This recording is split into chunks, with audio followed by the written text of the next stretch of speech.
Welcome to garam garam Bezawada రుచుల్లో ఈరోజు మనము పుదీనా కారం చేసుకుంటున్నామండి. పుదీనా కారపొడి చాలా బాగుంటుంది, టేస్టీగా ఉంటుంది, అలాగే హెల్తీగా కూడా ఉంటుంది. ఇది చూడండి, పుదీనా నేను తీసుకొని వచ్చి దీన్ని చక్కగా ఒలిసి కడిగి ఆరబెట్టానండి. చూడండి, ఫ్యాన్ కిందే మనం ఆరబెట్టుకోవాలి, లేకపోతే గాలి తగిలే ప్లేస్లో ఆరబెట్టాలి, కానీ ఎండలో మాత్రం ఆరబెట్టకూడదండి. ఎండలో ఆరబెడితే టేస్ట్ అంతగా బాగోదు. ఇది ఫ్యాన్ కింద కానీ గాలి తగిలే ప్లేస్లో కానీ మనం ఆరబెట్టుకుంటే ఇలా చక్కగా పొడి పొడిగా వస్తుంది. అలాగే మనం కూడా స్టోర్ చేసి పెట్టుకోవచ్చు ఫ్రిడ్జ్లో, మనకి ఎప్పుడు కావాలంటే అప్పుడు పెట్టుకోవచ్చండి. ఇలా మీరు అందరూ కూడా ట్రై చేయండి, ఇది తప్పకుండా ఎలా చేయాలో చూద్దాము. ఇది ఆయిల్ లేకుండా చేస్తున్నానండి, ఆయిల్ వేయకూడదు. ఆయిల్ వేస్తే ఎక్కువ రోజులు నిల్వ ఉండదు, కాబట్టి మనం ఆయిల్ లేకుండా చేద్దాము. సో ముందుగా మనం కొంచెం శనగగుళ్ళు వేస్తున్నానండి నేను. ఈ శనగగుళ్ళు కొంచెం లైట్గా ఫ్రై అయిన తర్వాత మనం అన్నీ వేసుకుందాము. ఇప్పుడు కొంచెం ధనియాలు వేస్తున్నానండి నేను. చూడండి, కారపొడికి సరిపడ్డట్టుగా వేసుకోండి.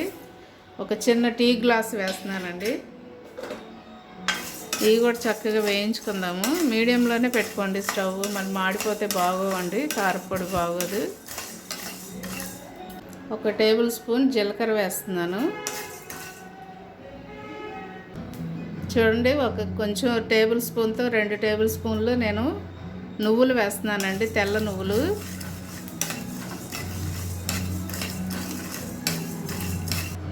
దీనిలోనే కొంచెం ఎండుమిర్చి వేస్తున్నానండి, ఎండుమిర్చితో చేసుకుంటున్నాము మనం అప్పుడప్పుడు తినాలి అనుకుంటే పచ్చిమిర్చితో కూడా చేసుకోవచ్చు, కానీ ఇది నిల్వ ఉంటుంది కదండి, ఎక్కువ రోజులు, 1 నెల ఉంటుంది, నెల పైనే ఉంటుంది. మనము ఫ్రిడ్జ్లో పెట్టేసుకుంటే మనకు అవసరమైనప్పుడు కొంచెం కొంచెం తీసుకుంటే సరిపోతుంది. తగినంత చింతపండు వేసుకోండి. చింతపండు కూడా దీనిలోనే వేసేసుకోండి చక్కగా. దీనిలో అయితే తడి అంతా పోతుంది, దానిలో ఏమన్నా కొంచెం తడున్నా కూడా చింతపండులో ఈ వేడికి పోయిద్దండి మొత్తం తడి కూడా. దీనిలోనే కొంచెం వెల్లుల్లిపాయలు కూడా వేశాను నేను. అన్నీ కూడా దీనిలో వేసేసి చక్కగా వేయించేసుకోండి. సిమ్లో పెట్టేసేయండి అండి, ఎందుకంటే చాలా వరకు వేగిపోయాయి కదా. ఇప్పుడు వరకు మనం మీడియంలో పెట్టుకున్నాం, ఇప్పుడు సిమ్లో పెట్టేసేయండి.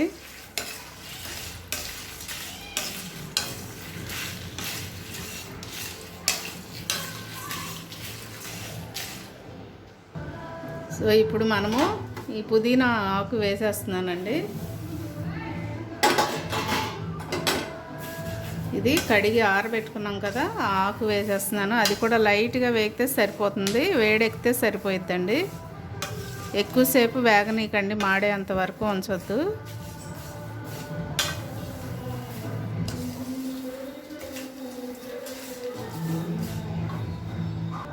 పుదీనా వేగుతుంటేనే మంచి స్మెల్ వస్తుందండి, కానీ వేడి వేడి రైస్లో వేసుకొని తింటే మాత్రం సూపర్గా ఉంటుంది.